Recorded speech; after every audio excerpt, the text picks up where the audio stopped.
నేను ఎప్పుడు చెప్తూ ఉంటాను ఆ డిఎల్ మూడీ గారి గురించి. ప్రతి చిన్న విషయంలో కూడా దేవుని మీద ఆధారపడుతూ దేవుని సహాయం కోసం ఎదురు చూసే గొప్ప దైవజనుడు డిఎల్ మూడీ గారు. ఆయన అనేకమైన కాలేజెస్ స్థాపించాడు, స్కూల్స్ నిర్మించాడు, అలాగే అనాథాశ్రయాలు నిర్మించాడు, బైబిల్ ఇన్స్టిట్యూట్ నిర్మించాడు. ఆయనలో నాకు నచ్చే ఒక అద్భుతమైన లక్షణం ఏంటంటే చాలా ప్రార్థనా పరుడంట.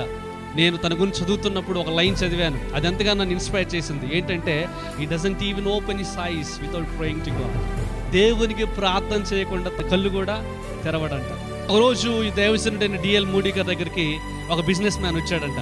వచ్చి డిఎల్ మూడీ గారితో చెప్తున్నాడు, దైవజనుడా, మీరు చేస్తున్న సేవా కార్యక్రమాలు చూస్తున్నాను, అనేక మంది పిల్లల్ని మీరు పోషిస్తున్నారు, చాలా ధనం అవసరమైనది కాబట్టి నేను మీకు కొంత ధనాన్ని ఇవ్వాలనుకుంటున్నాను అని చెప్పేసి తన జేబులో ఉన్నటువంటి చెక్ తీసి ఆ యొక్క డిఎల్ మూడీ గారికి ఇస్తుంటే, బ్రదర్ జస్ట్ వెయిట్ 1 మూమెంట్ అన్నాడంట. కొద్దిసేపు ఆగండి అని చెప్పేసి తన ప్రార్థనా గదిలోనికి వెళ్ళి ప్రార్థన చేసుకుని వచ్చాడు.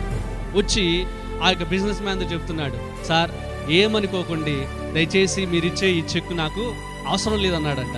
వెంటనే ఈ యొక్క బిజినెస్ మ్యాన్ చాలా ఆశ్చర్యపోయాడు. అరే ఏంటి, చాలా ధనాన్ని ఇవ్వాలనుకుంటున్నాను, మీరు పరిచర్యకు ఉపయోగపడుతుంది, మీరు చేసే సేవా కార్యక్రమాలకి చాలా అవసరం కాబట్టి ఇవ్వాలనుకుంటున్నాను, ఇదేంటి అని వద్దంటున్నాడు అని చెప్పేసి మరలా ఇంకొక ఆఫర్ పెట్టాడంట.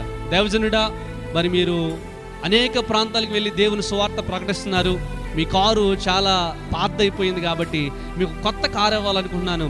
మరలా డిఎల్ మూడీ గారు అన్నారంట, సార్ ఒక్క నిమిషం ఆగండి అని చెప్పేసి మరలా ప్రార్థన గదిలోకి వెళ్ళి ప్రార్థన చేసి తిరిగి వచ్చాడంట. తిరిగి వచ్చాక ఈ బిజినెస్ మ్యాన్తో చెప్తున్నాడు, సార్ ఏదైతే కారు మీరు ఇవ్వాలనుకుంటున్నారో దయచేసి దాని కీస్ నాకు ఇవ్వండి, మా పరిచర్యకు చాలా అవసరం అని చెప్పాడంట.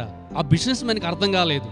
అరే, ఇంతకుముందు నేను ఇవ్వాలనుకున్నటువంటి ఆ చెక్లో కారు విలువ చేసే దానికంటే 2 అంతలు ఎక్కువగా మనీ అందుట్లో రాశాను నేను, ఇదేంటి అని ఒక పిచ్చోడా, ఎవరో చెప్పిన మాట నా దగ్గరకు వచ్చి నేను తీసుకున్నట్టున్నాడు.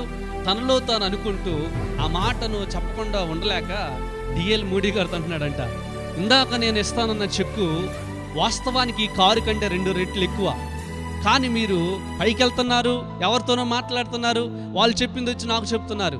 ఎవరయ్యా తానంటే డిఎల్ మూడీ గారు ఇచ్చిన సమాధానం ఏంటంటే తనతో, సార్ నేను పైకి వెళ్తున్నానంటే ఒక వ్యక్తితో మాట్లాడడానికి కాదు, నాకున్న సన్నిహితులతో సంభాషించి నిర్ణయం తీసుకోవడానికి కాదులే, కానీ సర్వ సృష్టికర్త అయినటువంటి దేవునితో మాట్లాడి ఆయన చెప్పిందే నేను చేయడానికి, ఆయన నాకు ఏదైతే సలహా ఇస్తాడో దానిని మాత్రమే నేను చేయడానికి నా ప్రార్థనా గదిలోనికి వెళ్ళాలని ఆ బిజినెస్ మ్యాన్ గారితో చెప్పగానే ఆయన ఎంతగానో ఆశ్చర్యపోయాడు. దేవుని స్తోత్రం కలుగును గాక.